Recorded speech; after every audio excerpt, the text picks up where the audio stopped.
புதுச்சேரியில் 3 தொகுதியில் தனித்து போட்டியிட உள்ளதாக விசிக அறிவித்திருக்கிறது. அக்கட்சியின் தலைவர் திருமாவளவன் இதுகுறித்து விளக்க அறிக்கை வெளியிட்டிருக்கிறார்.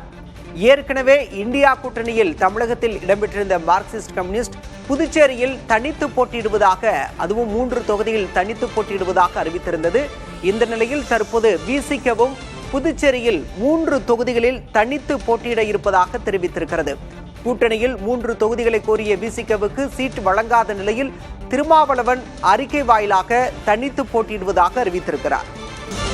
புதுச்சேரியில் விசிக 3 தொகுதிகளில் தனித்து போட்டியிட உள்ளதாக திருமாவளவன் அறிக்கை வெளியிட்டிருக்கிறார். தனித்து போட்டியிடுவது ஏன் என்ற விளக்கத்தையும் அறிக்கை வாயிலாக தெரிவித்திருக்கிறார் விடுதலை சிறுத்தைகள் கட்சி தலைவர் திருமாவளவன். விசிகவுக்கு இதுவரை எந்த தொகுதி என்பதே தெரியாத நிலையில் தமது கட்சி நிர்வாகிகள் தேவையற்ற மன உளைச்சலுக்கு ஆளாகி இருப்பதாக திருமாவளவன் தனது அறிக்கையில் குறிப்பிட்டிருக்கிறார். எனவே விசிக சார்பில் புதுச்சேரியில் 3 தொகுதிகளில் தனித்து போட்டியிட உள்ளதாக அறிவித்திருக்கிறார் திருமாவளவன்.